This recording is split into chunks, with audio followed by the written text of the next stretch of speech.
سکون کی تلاش۔ اس دنیا میں ہر آدمی سکون کی تلاش میں ہے۔ کوئی جنگل بیابان کا رخ کرتا ہے، کوئی نیند کی گولیوں کا سہارا لیتا ہے، کوئی موسیقی میں سکون تلاش کرتا ہے، کوئی قدرتی مناظر میں سکون ڈھونڈتا ہے۔ کریم بخش بھی سکون کی تلاش میں مارا مارا پھرتا تھا۔ وہ گھر میں بیوی بچوں کے شور و غل سے جب بہت عاجز آ جاتا تو ندی کے پل پر جا کر بیٹھ جاتا اور گھنٹوں لہروں کو تکتا رہتا۔ ایک دن انہوں نے پیش امام تبارک علی سے اپنی تکلیف بیان کی اور مشورہ مانگا۔ تبارک علی نے کہا، میاں سنا ہے پڑوس کے گاؤں کیسر گنج میں ایک تجربہ کار حکیم ہیں جو حکیم پرسکون کے نام سے مشہور ہیں، ان سے مشورہ کر لو۔ اگلے دن کریم بخش اپنے گدھے پر سوار ہو کر حکیم صاحب کے مطب پہنچ گئے۔ حکیم صاحب گاؤں تکیے سے ٹیک لگائے سکون سے خراٹے لے رہے تھے۔ کریم بخش کے کھانسنے کی آواز سے چونک کر آنکھیں کھولیں اور اسی انداز میں لیٹے لیٹے اس کی نبض دیکھ کر بولے، سکون چاہیے؟ جی سرکار، کریم بخش نے کہا۔ کتنا؟ جی بہت سا، یعنی مکمل۔ تو پھر 4 لوگوں کو لے کر آؤ۔ وہ کیوں جناب؟ بھائی مکمل سکون تو نہر کے پل پار والے قبرستان میں ہی مل سکتا ہے۔ نہیں جی، اتنا نہیں، بس گھر میں بیوی بچوں کے غول غپارے سے پریشان ہوں، 1 منٹ سکون سے نہیں گزرتا۔ گھر میں مرغا ہے؟ حکیم صاحب نے پوچھا۔ نہیں، مگر کیوں؟ کریم بخش نے اس بے تکے سوال کو سن کر کہا، آج ہی لے لو اور بس اب بھاگ جاؤ۔ اتنا کہہ کر حکیم صاحب پھر خراٹے لینے لگے۔ کریم بخش نے واپسی پر منڈی سے ایک مرغا خرید لیا۔ بچے تو مرغا دیکھ کر بہت خوش ہوئے اور اس کے ساتھ کھیلنے میں اور زیادہ شور کرنے لگے۔ 2 دن میں مرغے نے وقت بے وقت اذان دے کر کریم بخش کو اور عاجز کر دیا۔ وہ پھر حکیم صاحب کے پاس پہنچا اور اپنی ساری کہانی سنائی۔ حکیم صاحب نے اونگتے ہوئے پوچھا، گھر میں کتا ہے؟ نہیں، کیوں؟ کریم بخش نے حیرت سے پوچھا۔ جاؤ آج ہی بندوبست کرو۔ اتنا کہہ کر حکیم صاحب سکون سے چادر اوڑھ کر لیٹ گئے۔ کریم بخش نے سلیمان پہلوان سے ایک کتا خریدا اور گھر چل دیا۔ بچے کتا دیکھ کر اور خوش ہوئے۔ اب کتا اور مرغا دونوں مل کر شور مچاتے، گھر میں طوفان برپا رہتا۔ کریم بخش کا رہا سہا سکون بھی غارت ہو گیا۔ بیچارہ پھر حکیم صاحب کے پاس حاضر ہوا اور رو رو کر اپنی داستان سنائی۔ حکیم صاحب انگڑائی لے کر بولے، گھر میں گدھا ہے؟ کریم بخش کو غصہ آ گیا اور اس نے کہا، حکیم صاحب میرے علاوہ کوئی نہیں، جاؤ آج ہی ایک تندرست گدھے کا انتظام کرو۔ کریم بخش نے بھولو دھوبی سے ایک گدھا خرید لیا۔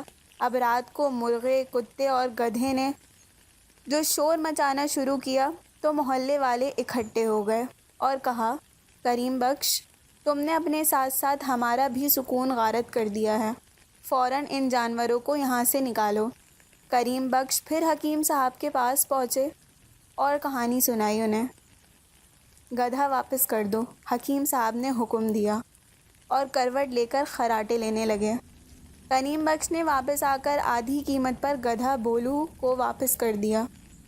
گدھے کے جانے سے اگلے دن اس کو کافی اچھی نیند آئی اور کچھ سکون میسر آیا۔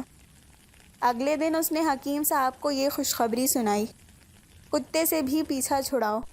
حکیم صاحب نے کہا، نہیں حکیم صاحب، بچے کتے سے مانوس ہو گئے ہیں، مجھے بھی کھیت پر اس کی موجودگی سے آرام ہے۔ کہہ جو دیا، کتے سے پیچھا چھڑا لو، حکیم صاحب زور دے کر بولے۔